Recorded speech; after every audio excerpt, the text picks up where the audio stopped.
forgotten now. Right? It won't ever be forgotten. My goodness. The Celtics coasted to an easy win against the Bucks yesterday, 107-79, led by Jaylen Brown's 30 points. It was the Bucks' fifth straight loss as trade rumors continue to swirl around the sideline. Giannis Antetokounmpo. Here is Doc Rivers on the possibility of trading Giannis, speaking to our countdown crew yesterday. Giannis has said everything that we need to hear, that he wants to be a Buck, he loves the city, and that's all I can go by as a coach right now. Has it been difficult? Yeah, your players every day have to hear stuff every single day about not just their best player, but they're thrown in the mix as well. My favorite day of the year this year will be the day after the trade deadline. That'll be my favorite day because I think everyone will be here and we can get to, you know what I'm saying? So I'm looking forward to that. So Doc Rivers' favorite day of the week will be Friday because that'll be the day after the trade deadline. Brian Windhorst, you were a part of that conversation with Doc. Do you think Giannis will be traded by Thursday? I think I'm, slightly 50-50, 51-49 that he will not be traded. And it's not because the Bucks aren't having conversations, and it's not because Giannis has an undying desire to be in Milwaukee, although he could be making a lot more noise if he wanted. But it's because with the way the market is, it probably, and I'm going to underline the word probably, makes more sense for the Bucks to wait. There could be a change in the aggression of one of these teams who's bidding. There could be a player that becomes available in the talks that changes Milwaukee's opinion. But I think that there's a good chance that they're going to have the same level of trade offers in the summer, and maybe even better in the summer. And they're going to have way more information in the summer, particularly where their draft pick is, where the draft picks of the other teams making offers are, all of those things. Not only that, some of the teams can offer just more draft picks in the summer than they can now. The important thing that Doc said yesterday, and what I asked him, is what's the plan for Giannis if he's not traded? Because this is as Stephen A. mentioned earlier, this is the fourth calf injury that he has had in the last 2.5 seasons. And that is a concern. And frankly, the Bucks are 3-14 when he doesn't play. And they are highly incentivized to continue losing, quite frankly, because by the time he might come back in 3 or 4 weeks, gosh knows what their record is going to be. And what Doc said is he's going to play. And Doc has to say that for a lot of reasons. But I wonder if we've seen, if Giannis doesn't get traded, I wonder if we've seen the last of him this season either way. Monica? Ooh. I mean, Wendy, if he doesn't get traded, it does not benefit either side for him to keep playing, right? Absolutely not. I mean, it's easy for me or for you to say, but yes, I believe that. Yeah.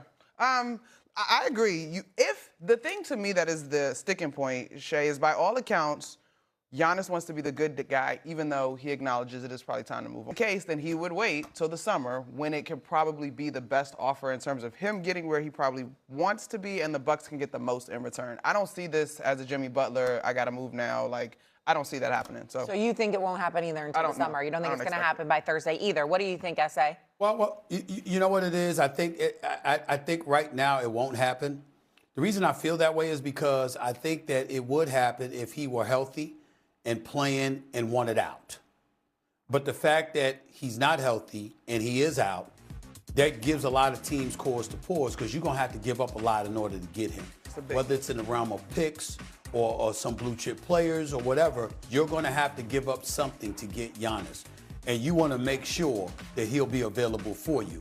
And so that's the real situation right now. It's two extremes. A Golden State Warriors team in possession of their next 7 first-round picks. You understand? They've got assets to move. The Minnesota Timberwolves, you don't have any first-round picks, okay? But you do have players like Nas Reed, Julius Randle, Jaden Daniels, McDaniels, that kind of stuff like that. So it depends on what Milwaukee wants or whatever. It may take them some time to make that decision, and they may feel they bought themselves some time because you don't have a healthy, disgruntled superstar saying, get me the hell up out of here. Instead, you have a disabled superstar right now who, even if he doesn't get moved, may be sitting at home for the rest of the season so he can afford to sit up there and say, take your time.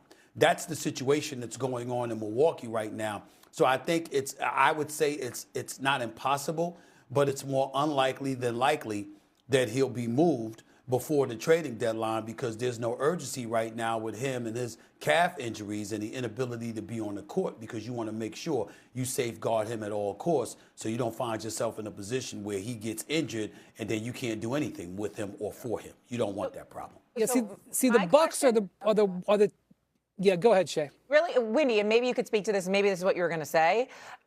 And yesterday, in listening to Sham's reporting, this was last night, him saying that the Bucks have now countered offers. I'm not saying that there's one set in stone, but they're starting to counter offers, which feels like maybe it's a little further along than we had thought a week ago. Do you agree with that, or you still think that's just going back and forth? I think that's true, but I think here's the thing. The reason the Bucks have, it'd be one thing, as Stephen A. said, if Giannis was holding the steering wheel here and saying, I want out now and I want to be on Team X. Trade me to Team X today. He's not doing that. He is taking a generally, not wholly, but generally passive role here in this. So that's one thing. The second thing is when you look at what the offers are. Now, there could be an offer. There probably is an offer that we don't know about that includes a player that Milwaukee has to seriously take or a pick where Milwaukee's like, we have to do this deal today or we may not be able to do it. But if you look at the teams that are bidding that we know about, if you look at Golden State, their offer in May is going to be the same offer. Now, they may say it's not. They may say it's here and it's gone, but their offer is going to be the same offer. It's not probably going to improve. Whereas the other teams who are in this, their offers can improve. For example, Miami can trade 2 more first-round picks in June than they can today. This is true for several other teams. For example, the Lakers. Right now, you wouldn't put the Lakers in the bidding for Giannis, okay? But if you get to the summer and they've got $100 million in cap space, and instead of trading 1 first-round pick, they can trade 3, now we have a completely different situation. Not only that, but by then we'll know the lottery. We'll know the players that are in the lottery. The Bucks will know where their pick is. The Bucks will know where everybody else's pick is. So if the offers are probably not going to worsen by the spring, and the offers are only going to get better, and you may have more information, and you're not, Giannis is hurt anyway, and he's not agitating at full power. You do not have to be a next-level logician or analyst to figure out that waiting makes sense, unless the Bucks get an offer by Thursday where they're like, whoa, this offer is so strong, it may not be there in June. Let's reevaluate. And that could happen, but the indications are that time might make more sense. Did you say logician? Whatever. I was just like, is this a new word? I need to learn the new word. If that's what you said, Wendy. It would take logician, okay, according to Wendy, to find Giannis home in the next 48 however many hours until Thursday at 3 p.m. Eastern. All right, thank you very much. The Sixers have now won 3 in a row, but will be without Paul George for 25 games after being suspended by the league. We discussed the impact this will have on Philadelphia next, plus OKC with an impressive road win against the Nuggets last night. Are we taking the Thunder or the Fields as we look ahead in the West? That's next. You're watching First Take, presented by DraftKings Sportsbook.